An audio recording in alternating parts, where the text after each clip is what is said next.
सहनाववतु सहनौ भुनक्तु सह वीर्यं करवावहै तेजस्विनावधीतमस्तु मा विद्विषावहै। ॐ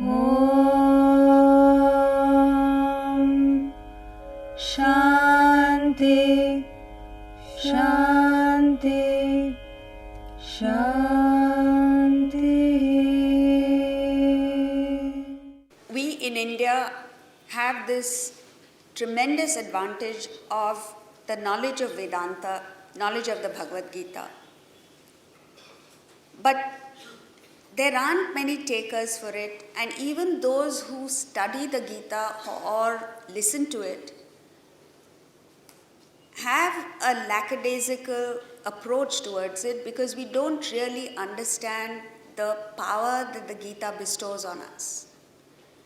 The benefits of this knowledge we don't understand. It's the Western countries, the Americans, who are now beginning to realize that there is something about the Gita. Like last year in the US, there was one very prominent businessman, industrialist, corporate leader, who was speaking of how corporate America is looking for inspiration, is looking for something beyond the mundane, the monotonous, the boring. And they're turning towards ancient sources of knowledge, one of which is what he said, the Bhagavad Gita. And why is it that they're looking at the Bhagavad Gita? He says, you take a look at Indians in the United States, Indians anywhere in the world, they seem to have a vibrancy, they seem to have energy, they seem to be motivated, inspired to do something. And he keeps asking them, where do you get it from? Initially, they are a bit hesitant, but he says, when you dig a little deeper, sooner or later they say they get their inspiration from the Gita. So he's saying, now corporate America is looking towards the Gita.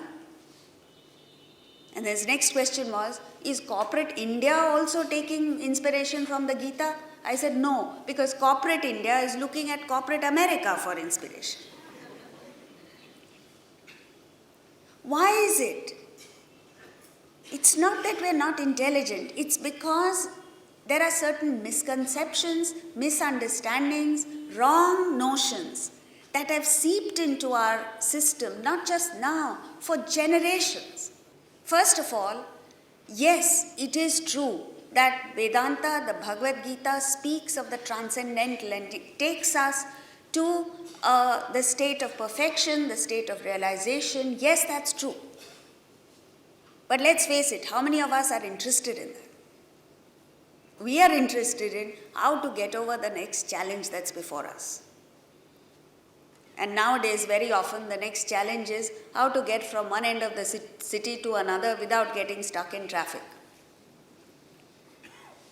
So it's the here and now that bothers us. But the Bhagavad Gita helps not just the transcendental, but also it gives you the world on a platter. The most important thing that we need to understand is that when we are born in the world, we live in the world, we as human beings, as apart from any other species in the world, are designed to gain mastery over the world. And yet you take a look at human beings, anywhere in the world you find they're tormented, they're victimized, they're traumatized by the world and the changes that the world offers. So the first thing that we need to understand is that the Bhagavad Gita enables us to gain mastery over the world. And it's only when you gain mastery that you enjoy the world. How can you enjoy something as a slave? So that's the first thing. The next is, or let's come to the misconceptions. We believe fundamentally that the Bhagavad Gita is against acquisition of wealth, that Vedanta takes away your wealth from you. It's not true. In the past, there have been, in fact, the concept of Rajarishi is inherent in Vedanta, where you're a king, you command the wealth of the world. Then what's the difference? The difference is that you are not obsessed with the wealth. You possess the wealth doesn't possess you. So that's a huge difference. The Bhajagovindam speaks of the corrupting influence of wealth. Artham, anartham. Wealth is highly corrupting, highly corrosive, if you don't know how to handle it. The same wealth is a blessing if you know how to deal with it, if you know how to put it in its place properly. Today, there is nobody in the world who has the right understanding of wealth, the right relationship with wealth, the right a person who puts wealth in its proper place. Artham anartham bhavaya nityam. Always think of this truth. Nasti tatha sukhaleshaha satyam. There is no happiness inherent in wealth. But yes, you can have it, you can acquire it, you can possess it, you can enjoy it, you can do what you like with it. Don't allow it to possess you. Next thing that the Gita does is that it puts you in the right frame of mind, a healthy body, a healthy mind in a healthy body. As Swami Ramatirtha said, wherever there is a dis-ease of the mind, when the mind is not at ease, when the mind is not content, when the mind is in a state of agitation and disturbance, it manifests as disease of the body. Nowadays, more and more, we're coming up with diseases that doctors claim are incurable. What does incurable mean? Incurable is a disease that cannot be cured by external methods. This doesn't mean it's incurable. It can be cured once you get your mind in its proper place. Disease can be healed if you're willing to change the way you think, the way you behave, and the way you act. So, it removes diseases by removing the dis-ease of the mind. Another very important misconception we have is that the Gita takes away our enjoyment of the world. Why will anyone take away our enjoyment? It's not as if Krishna is waiting there to enjoy what we are to give up. But just take a look at this. Our concept of enjoyment is have more, eat more, drink more, get into a frenzy of enjoyment, and at the end of the day, we really don't enjoy. Yesterday, someone was telling me, everyone's got plans for the New Year, New Year's Eve. And that frenzy has already started. By the time the 31st actually comes, it's a huge come down because you don't enjoy. Enjoyment has nothing to do with having more. In fact, the more you have, the less you enjoy, if you don't watch out. On the other hand, I don't know how many of you have read an interview with Dominique Lapierre that appeared in a newspaper recently. And someone asked him the question, he says, because he's so much in love with the people of Calcutta, that they asked him, he said, you seem to have a missionary zeal. And he said, what missionary zeal are you talking about? It is these people here, the people who live in the slums of Calcutta, who apparently have nothing, but they have everything. It is these guys who give me the energy. And I go back to France, pumped up with the adrenaline that I get from the people of Calcutta.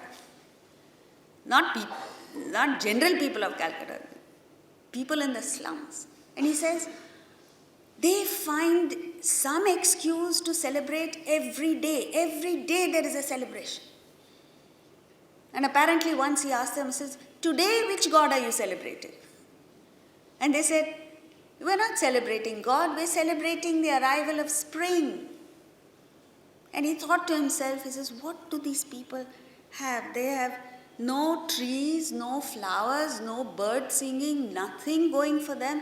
And they have the guts to celebrate spring because they have spring in their hearts. So the Gita gives us this capacity to enjoy the world when the world presents a positive picture to us, and find a source of enjoyment within when the world does not present a positive picture to us. And this is the most outstanding part of the Gita. And Dominic Lapierre himself says he would go back to the Western countries and he see people in dull suits going to their hi-fi business meetings, somber, pulling long faces, and it's very difficult to get a smile out of them. And that contrast is unbelievable for him. Now, this doesn't mean that you should live in the slums. It only means that those people, because of their poverty and other things, somehow have not got to westernization, and therefore they haven't picked up the wrong way of living. Dominic Lapierre speaks of Paris. He should come here to Bombay and watch people going to Nariman Point and BKC and all that and see their longer faces here. So the capacity to enjoy, it gives us the appetite to live life to its fullest. And Krishna epitomizes this.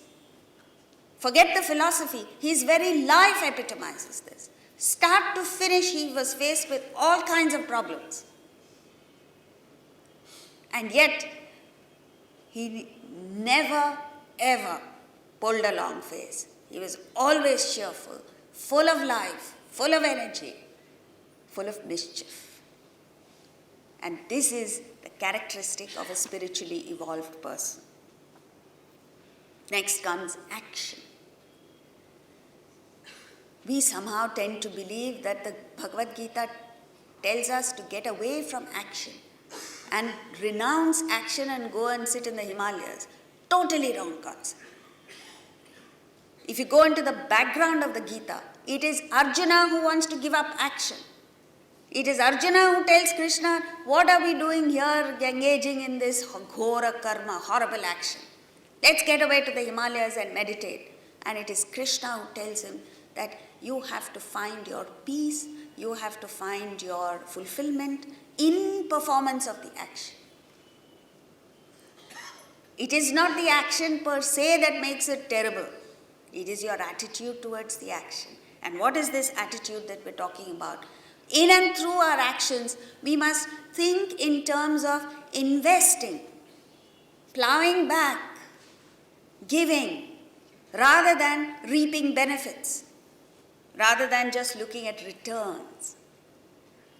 And therefore it is that in the 6th chapter he says, anybody who just does what he or she ought to do in life, performs actions to the fullest, with his heart and soul, without depending on the returns, irrespective of what the return is, whether the return comes or not, such a person is a sannyasi, such a person is a man of renunciation. And still we don't get it. Then comes relationships. This is a killer. We believe that the Gita takes away our relationships and therefore you're afraid. But you don't understand. Today you have toxic relationships. This is the word that a young lady used when she was speaking about her mother-in-law. She said, I have a toxic relationship with my mother-in-law. That is the first time I heard the word toxic being used with a human being. The Gita converts all our toxic relationships into intoxicating relationships. The same person,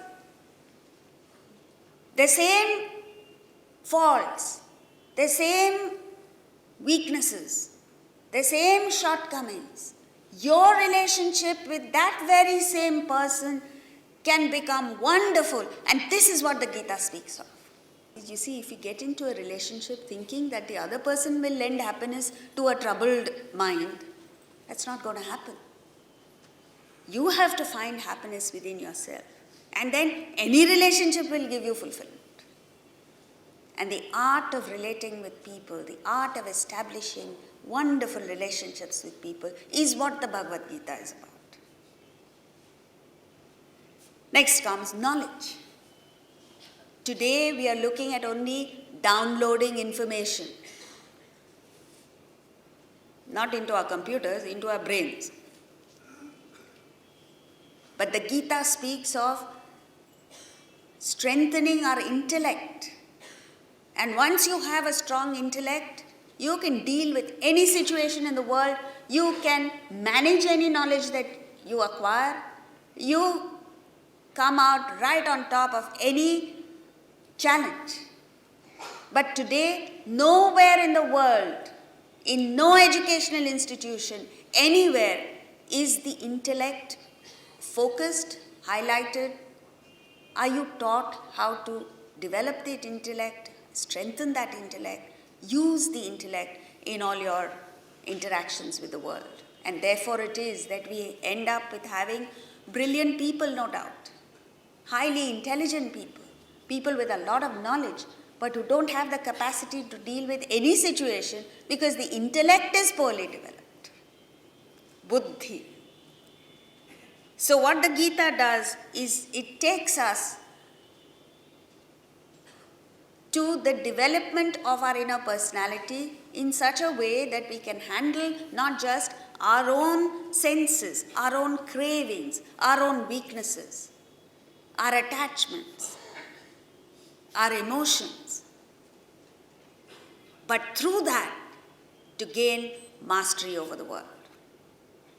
Most importantly, even when it comes to the field of religion,